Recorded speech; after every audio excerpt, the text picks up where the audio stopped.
제가 최근에 책을 보고 있는데 글자가 이전처럼 선명하게 잘 보이지를 않습니다. 새벽 기도회 때 성경을 읽다가 글자를 틀리게 읽기도 하고 지지난 주일 새벽에는 한 절을 빼먹고 읽기도 했습니다. 이 시력이 나빠진 것인데 이전 안경을 그대로 끼고 있기 때문입니다. 시력이 나빠져서 나에게 맞지 않는 안경을 끼고 있으면 글자도 흐릿하게 보이고 사물도 실제와 다르게 보이고 밤에는 더 흐리게 보입니다. 제대로 된 안경을 맞추어서 껴야 사물을 바르게 볼 수 있고 정확하게 볼 수 있습니다. 성도가 하나님을 바라보고 하나님의 사랑을 바라볼 때 잘못된 안경을 끼고 바라보면 하나님과 하나님의 사랑이 흐릿하게 보이고 왜곡되게 보여서 신앙생활 하다가 쉽게 작은 일에 절망하고 원망을 잘합니다. 하나님에 대해서 오해하고 착각을 잘합니다. 잘못된 안경을 끼고 있기 때문입니다. 가장 많이 끼고 하나님을 바라보는 잘못된 안경은 환경이라는 안경입니다. 내가 처한 환경에 따라서 하나님을 바라봅니다. 내 환경이 좋으면 일이 잘 돌아가면 하나님께서 나를 사랑하시는 것 같고 축복하는 것 같습니다. 그러나 내가 원하는 대로 일이 돌아가지 아니하고 계획대로 일이 진행이 안 되고 엉뚱한 방향으로 나아가면 하나님은 뭐 하시나? 나를 사랑하시나? 의심이 생깁니다. 자, 그 다음에 환경 다음으로 잘못된 안경을 끼고 바라보는 것이 있다면 나 자신이라는 환경입니다. 때로는 거울을 보면 내 자신이 괜찮아 보이고 또 선한 마음을 가지고 선한 일을 하는 모습을 보고 교회에 열심으로 봉사하는 내 자신을 바라볼 때 이만 하면 괜찮아.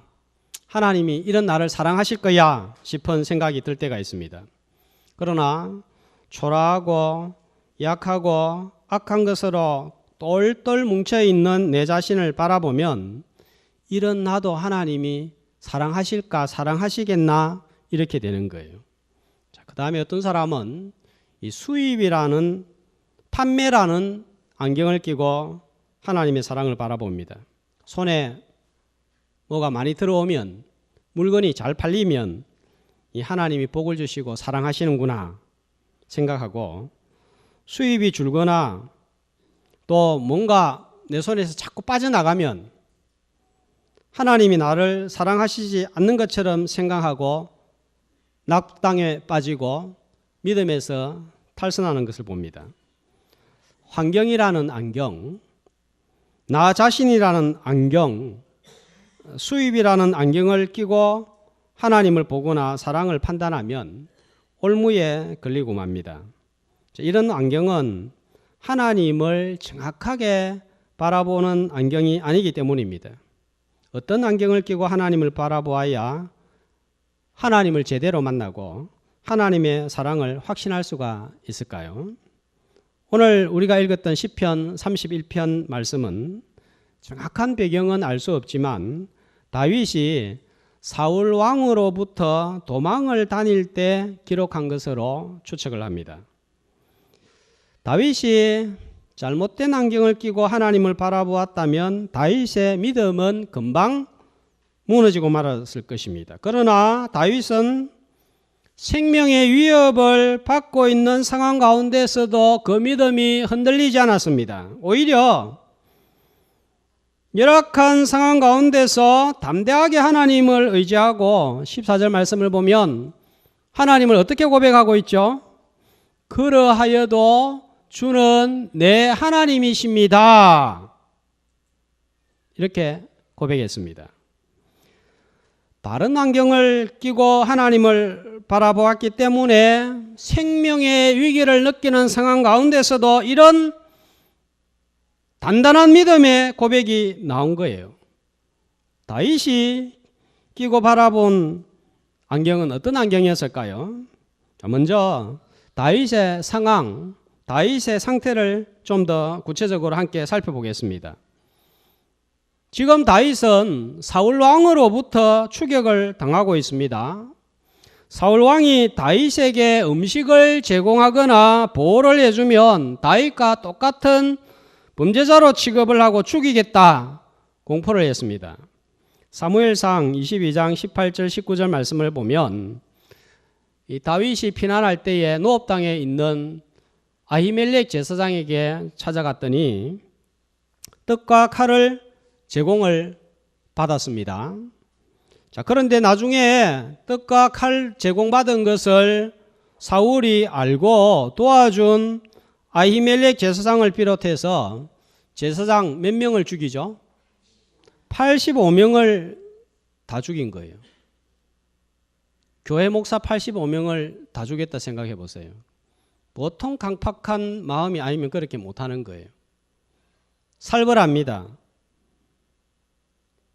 뿐만 아니라 다윗을 잡기 위해서 사울왕은 군사들을 풀어서 가는 곳마다 검문검색을 실시하고 추격을 하고 있습니다. 자, 말씀 넣어주세요. 4절 말씀을 보세요. 어떤 상태입니까? 비밀이 친 그물이 다윗을 에워싸고 있습니다. 겹겹서로 군사들이 그물처럼 조여오고 있습니다. 자, 7절 말씀을 보면 이런 다윗이 자기가 어떤 상황 가운데 있다 그러죠? 환난 중에 있다 그럽니다.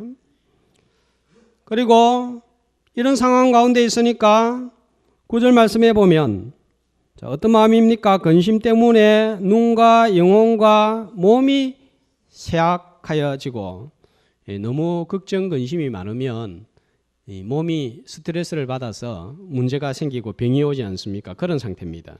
10절은 내 일생을 슬픔으로 보내며 나의 연수를 탄식으로 보내며. 자, 그러니까 자고 일어나면 이 한숨 소리가 끊어지지 않는 거예요. 지금 내 상황을 생각하면 눈에서 눈물이 마를 날이 없습니다. 자, 여기에다가 11절 대적들이 어떻게 합니까? 욕을 하고 이웃에게 당합니다. 특별히 가까이 지내던 친구가 다윗을 보면 피합니다. 혹시라도 다윗 때문에 사울 왕에게 화를 입지는 않을까? 한 사람, 두 사람 떠나갑니다. 골리앗을 쳐 죽이고 장군이 되었을 때 벌떼처럼 사람들이 붙었는데 다윗이 이런 도망자의 신세가 되니까 친구도 떠나고 이웃도 떠나고 다 떠납니다. 12절에 보면 자기가 살아있는 사람이지만 죽은 자처럼 그림자 취급을 당하고 있습니다. 자, 그래서 아무 쓸모없는 뭐 같다 그럽니까? 깨진 그릇 같다는 거예요. 여기에다가 13절에 보면 다윗의 생명을 빼앗기로 꾀하였나이다 의논을 하는 사람들도 많습니다. 두렵습니다. 더군다나 10절 말씀에 보면 괴로워하는 내용이 후반절에 나오는데 무엇 때문에 또 괴롭습니까? 나의 죄악 때문에. 자, 이런 고난을 당하면 과거에 하나님 앞에서 잘못했던 일들이 생각이 나고 그때 그 잘못한 것이 죄책감이 되어서 죄의식이 살아나는 거예요. 육적으로, 정신적으로, 영적으로 완전히 지쳐있는 다윗입니다. 환경적으로 보면 다윗은 감사하거나 찬양할 상황이 하나도 없습니다. 자신을 보면 왕의 추격을 받으면서 자신을 지킬 수 없는 그 모습을 보면서 너무나 약하고 초라해 보입니다. 어디서 무엇을 먹고 살아가야 할지 막막한 상황입니다. 자, 이런 상황, 이런 마음 상태라면 기대하는 것은 뭡니까? 낭망, 원망, 절망 이거 말고 없습니다. 하나님은 나로부터 너무 멀리 계시는 것처럼 보입니다. 나의 하나님이라고 할 수가 없습니다. 그런데 14절 다윗은 어떻게 고백하고 있죠? 그러하여도 하나님은 누구의 하나님이라고요? 내 하나님이십니다. 자, 무슨 뜻입니까? 환경이 열악하다고 하여도 내 자신이 보잘것없이 보이고 비참하게 보이고 초라하게 보여도 당장 내일 먹을 것을 구하지 못하는 상황이라고 해도 내가 죄인이라고 해도 그러하여도 하나님은 여전히 누구의 하나님이란 말이에요? 내 하나님이십니다 하는 고백이에요. 자, 그러하여도 하는 표현을 성경의 다른 곳에서 찾는다면 어떤 표현이 될까요? 다니엘의 세 친구가 풀무불 속에 던져졌을 때 뭐라고 합니까? 그리 아니하실지라도 하는 표현이에요. 하박국 3장 18절에 보면 우리의 양이 없으며 외양간에 소가 없을지라도 수입이 꽝이라고 할지라도 하나님은 여전히 그러하여도 내 하나님이십니다 하는 고백이에요. 여러분은 상황이 점점 안 좋아지고 수입은 줄고 사람들이 한 사람씩 내 곁을 떠나갈 때 또 주변에서 비방을 하고 욕을 먹고 있는 형편이라면 그래도 그러하여도 주는 내 하나님이십니다 이렇게 고백할 수 있겠습니까? 결코 쉬운 일이 아니에요.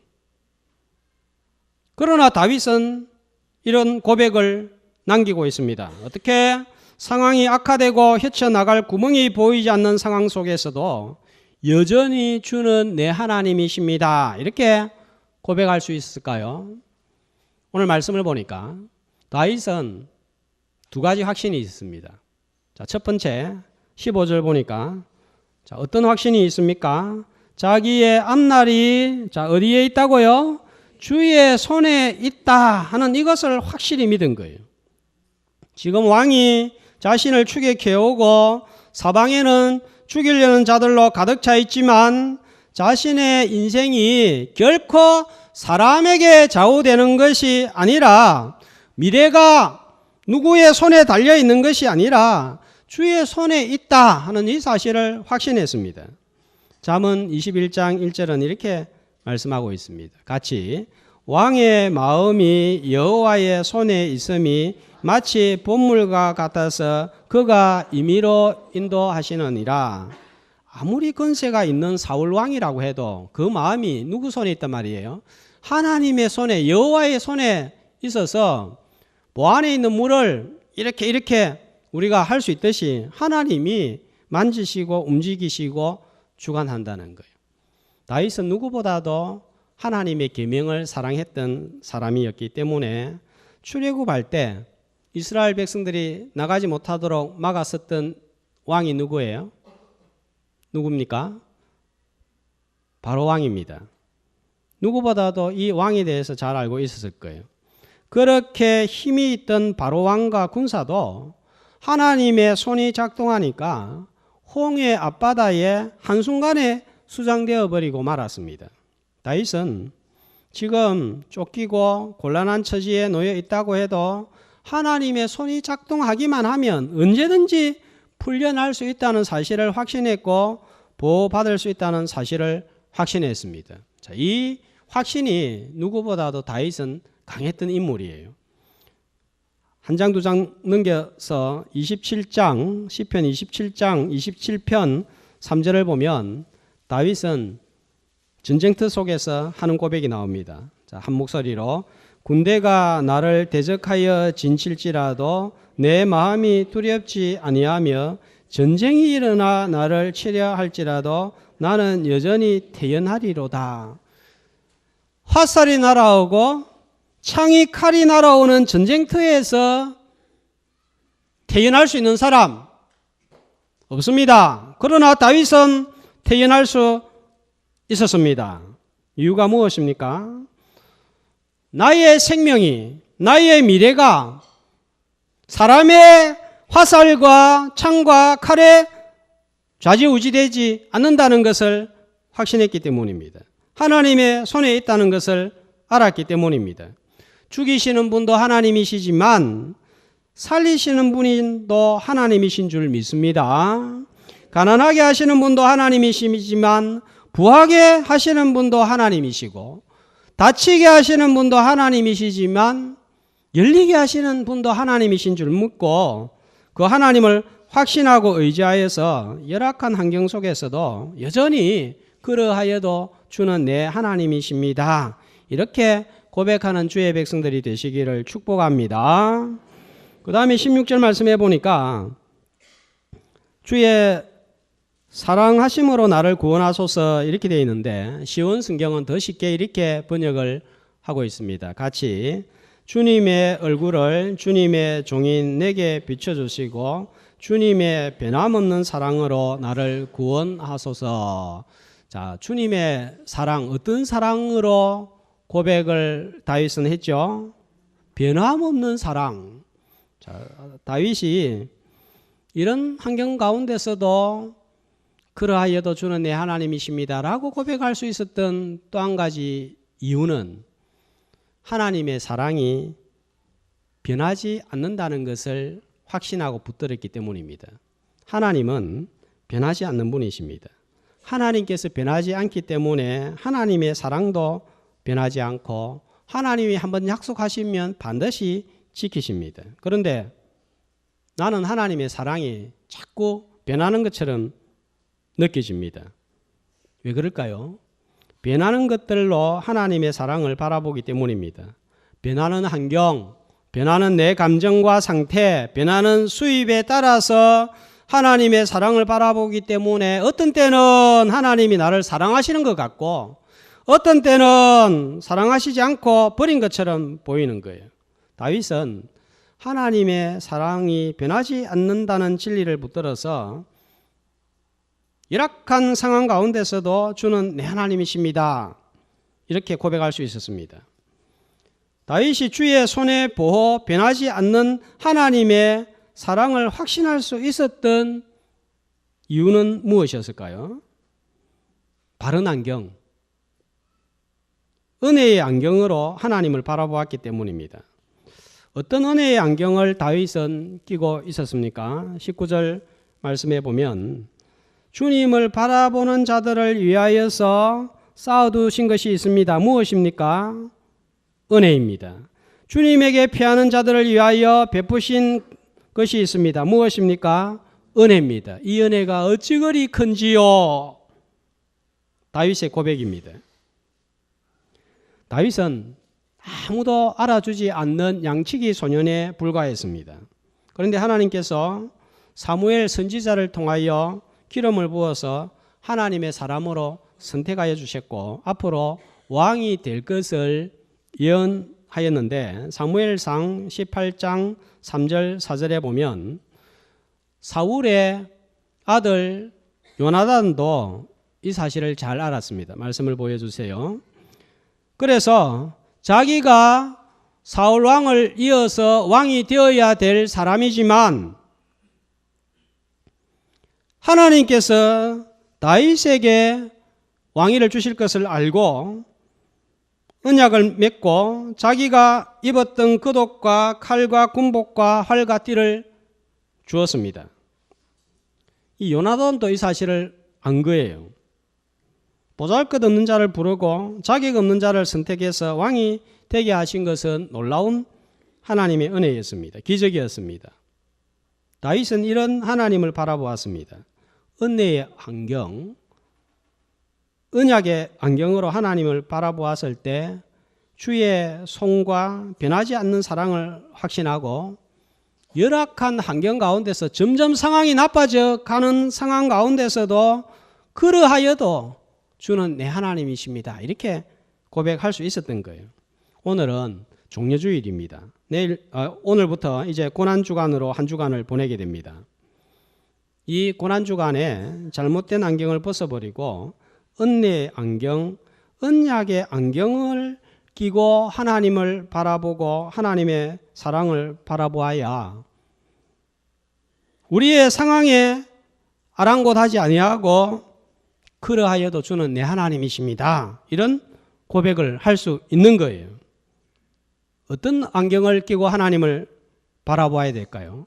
어떤 안경이 정말 하나님의 사랑, 하나님을 정확하게 볼 수 있는 안경일까요? 새 언약의 안경, 십자가라는 안경을 끼고 하나님을 바라볼 때 놀라운 사랑, 위대한 사랑, 큰 사랑, 변하지 않는 사랑을 확신할 수가 있는 거예요. 여러분, 십자가를 바라보면 무엇이 보입니까? 고통스럽게 죽어가는 예수님이 보이지 않습니까? 머리는 가슴으로 힘없이 떨구어져 있습니다. 머리 위에 가시 돋친 면류관이 이마를 짓누르면서 붉은 피가 쏟아지고 있습니다.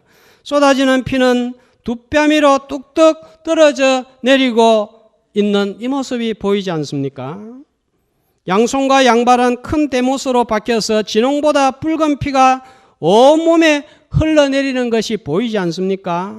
자비와 용서의 피가 뚝뚝 쏟아지고 있습니다. 그리고는 엘리 엘리 라마 사박다니 어찌하여 하나님 나를 버리십니까?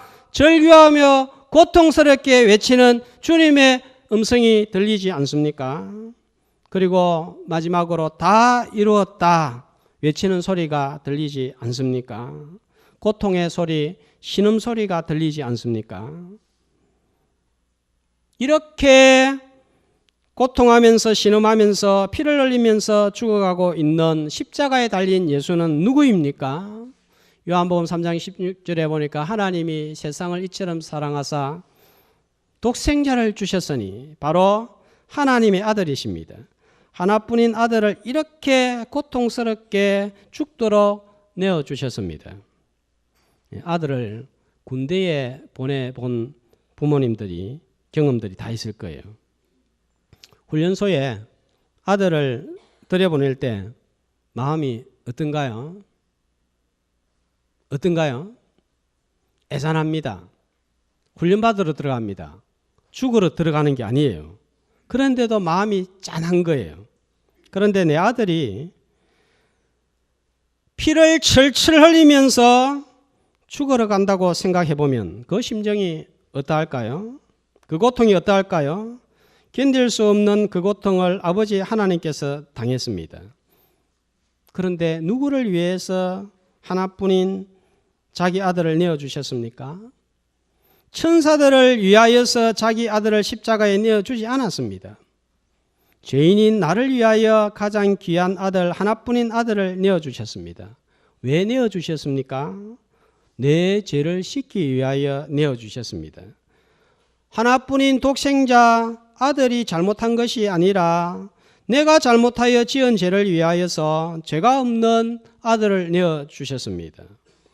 셰익스피어의 작품 맥베드를 보면 이 맥베드의 아내가 남편을 죽이고 난 다음에 자꾸 손을 계속 씻는 장면이 나옵니다. 물만 보면 손을 자꾸 씻습니다.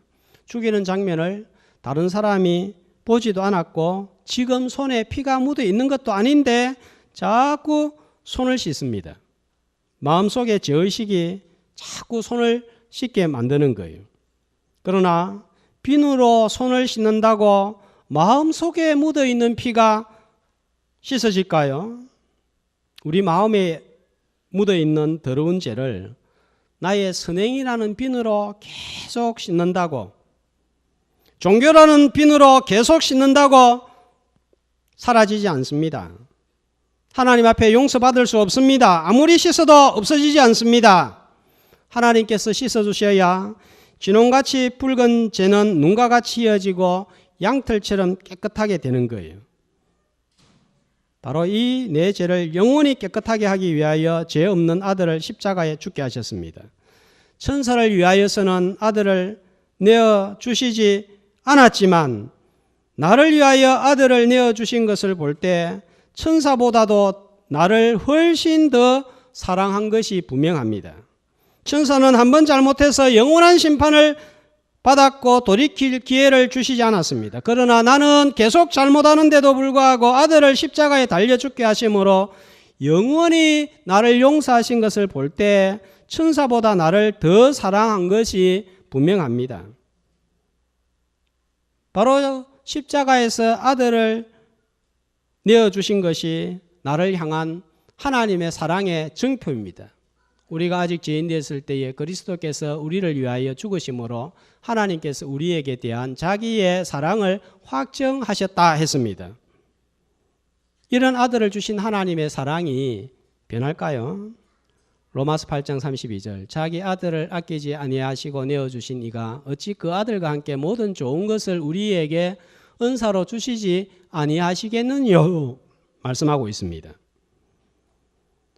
십자가 사랑 안에서 아들을 내어주신 이가 우리에게 주지 못할 것이 있겠습니까? 자, 그래서 우리는 늘 십자가의 안경을 끼고 하나님을 바라보고 하나님의 사랑을 바라볼 때 진짜 하나님을 만나고 진짜 하나님의 사랑이 어떤 사랑인지 깨닫게 되는 것입니다. 하나님을 경험하는 삶 하는 책자가 있는데 이 책을 적은 헨리 블랙가비 목사님은 외동딸이 있었는데 16살 때 암에 걸려서 치료받는 모습을 보면서 가슴이 찢어졌습니다. 저 어린 나이에 암이 걸리다니 생각하니까 하나님의 사랑에 의심이 가고 하나님께 대한 의심이 생겼습니다. 이런 아픔과 슬픔의 현장에서 도무지 주체할 수 없어서 하나님께 이렇게 기도했습니다. 하나님 아버지, 이 열악한 슬픔의 환경 때문에 제가 하나님의 사랑을 의심하지 않도록 도와주세요. 저를 향한 하나님의 사랑은 십자가에서 이미 다 해결되었습니다. 저에게 그 진리는 딸이 암에 걸려서 죽어간다고 해서 변하지 않을 것입니다. 그런데 자꾸 제 마음이 의심이 갑니다. 십자가의 창을 통하여서 하나님의 사랑을 바라보게 하옵소서. 환경 너머에 있는 십자가를 바라보았고 하나님은 어려운 고비를 잘 넘길 수 있도록 해주셨습니다. 요한일서 4장 16절 하나님은 사랑이시라 말씀하고 있습니다. 그런데 하나님의 사랑은 우리의 사랑과 너무 대조적이에요. 우리의 사랑의 특징은 뭡니까? 너무너무 잘 변하는 거예요. 아침에는 좋아서 죽겠는데 오후에는 싫어서 죽을 것 같아요. 왔다 갔다 합니다. 그러나 하나님의 사랑의 특징은 변하지 않습니다. 왜 변하지 않습니까? 하나님이 변하지 않기 때문입니다. 우리는 늘 환경을 바라볼 때 십자가라는 안경을 끼고 바라보는 훈련을 해야 됩니다. 환경이 어떠하든지 십자가 사랑은 변하지 않습니다. 처음 믿을 때 나를 사랑하신 하나님이 고난이 왔다고 슬픔이 왔다고 실패가 왔다고 변하지 않습니다. 똑같이 사랑하십니다. 그러나 나라는 환경이라는 안경을 끼고 하나님을 바라보면 넘어지고 낙심하게 됩니다. 잘못된 안경이기 때문입니다. 환경이 변한다고 내 자신이 초라하고 약하게 보인다고 내가 어쩌다 잘못하여 죄를 한두 번 지었다고 하나님께서 나를 버리는 일은 절대로 일어나지 않습니다. 그랬다면 내가 이전에 사업이 망했을 때, 내가 죄를 지었을 때, 수입이 없었을 때, 내가 가난했을 때, 초라하여 사람 취급받지 못했을 때, 무시당했을 때 나는 벌써 하나님의 버림을 받아야만 했습니다.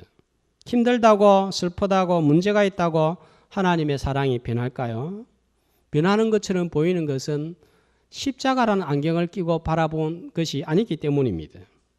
그렇게 환경 따라서 나를 사랑하시려고 아들을 십자가에 내어주셨을까요? 그렇지 않습니다. 다음 한 주간 고난주간 새벽기도에 참석하시면서 끼고 있는 잘못된 안경을 벗어버리고 십자가의 안경을 끼고 하나님을 바라보고 하나님의 사랑을 바라보므로 어떤 상황에도 불구하고 그러하여도 주는 내 하나님이십니다. 이렇게 고백하며 나아가는 고난주간이 되시기를 주의 이름으로 축복합니다.